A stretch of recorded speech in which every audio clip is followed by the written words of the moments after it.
নির্বাচন নিয়ে জাতীয় নাগরিক পার্টি এনসিপি এবং বিএনপির মধ্যে মতের অমিল বেড়েই চলছে, কিন্তু সাধারণ নাগরিকরা আসলে কি চাচ্ছেন, কি তাদের মতামত, এই বিষয়টি নিয়ে আজ ফার্মগেট এলাকার বেশ কিছু মানুষের সাথে আমরা কথা বলেছি। তাদের কাছে জানতে চেয়েছি কবে নির্বাচন চান বা সংস্কার নিয়ে তাদের মতামত কি। সেটা হলো আমার মতে নির্বাচনটা অবশ্যই দ্রুত সময়ের মধ্যে দেওয়া উচিত।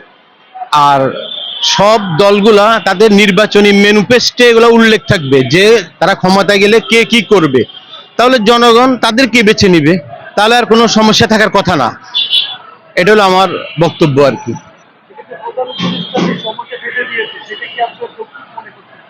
আমি মনে করি ডিসেম্বর মধ্যে নির্বাচন হওয়াটা যৌক্তিক, কারণ যতই বেশি দিন যাবে ততই পরিস্থিতি ঘোলাটে হয়ে যাবে। কারণ একটা নির্বাচিত সরকার যেটা করতে পারবে, অনির্বাচিত সরকার কখনো এটা করতে পারবে না। কারণ তাতে নাগরিকের একটা থাকে, মানে নাগরিকের একটা দায়বদ্ধতা থাকে ওদের মধ্যে। আর যদি আপনার নির্বাচন না হয়, অন্য কোনো অনির্বাচিত সরকার এটা করতে গেলে তাদের মধ্যে চাপ সৃষ্টি হবে।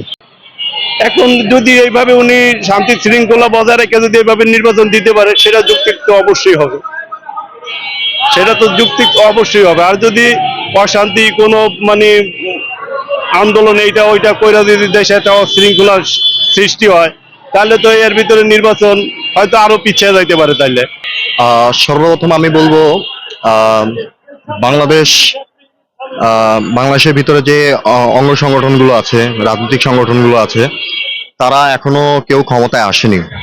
অন্তর্বর্তী সরকার যেহেতু দায়িত্ব নিয়েছে, তো তাদের সর্বপ্রথম উচিত যে বিচার কার্যক্রমের ব্যবস্থা, এবং যেখানে যেখানে আমার অন্যায়গুলো রয়ে গেছে, দোষরা রয়ে গেছে, তাদেরকে পরিবর্তন করে কিভাবে আমি আমার দেশের সংস্কারের জন্য আমি একটা আমার সার্বভৌমত্ব রাষ্ট্রের জন্য আমার সার্বভৌমত্ব মৌলিক অধিকারগুলো আমি যেন আনতে পারি। হ্যাঁ, আমাদের সরকার যেন এনে দিতে পারে আমাদের কাছে যে মৌলিক অধিকারগুলো আছে, সেগুলো সর্বপ্রথম করা উচিত। তারপরে হচ্ছে একটা নির্বাচিত সরকারের মাধ্যমেই আমাদের একটা রাষ্ট্র ক্ষমতায় এসে আমাদের দেশের সংস্কারগুলো করা উচিত। এখন সংস্কার যদি আমার মতে আমি যদি বলি, সংস্কারগুলো আমি ধরে করে ফেলতে পারবো না।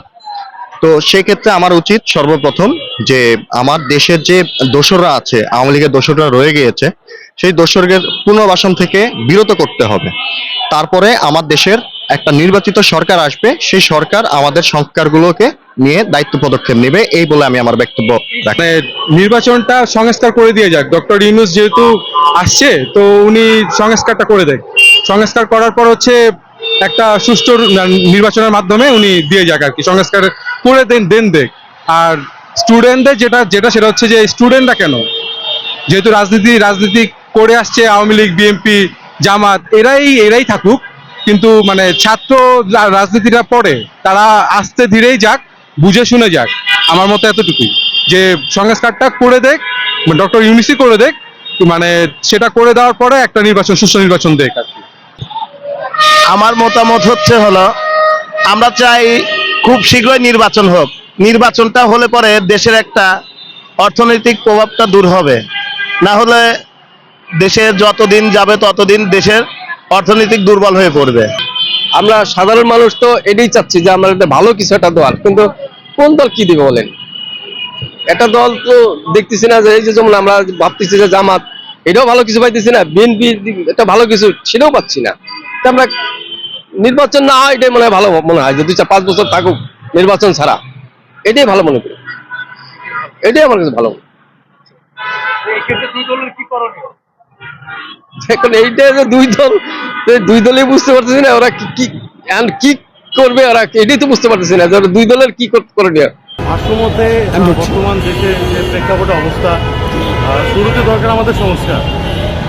বর্তমান প্রধান উপদেষ্টা যে দায়িত্বগুলো নিয়েছেন, আর সেগুলো ভালোভাবে যদি উনি দায়িত্ব পালন করেন, তো ইনশাআল্লাহ দেখা যাবে সামনে নির্বাচনটা পিছিয়ে দিলে ভালো হয় আমার জানা মতে।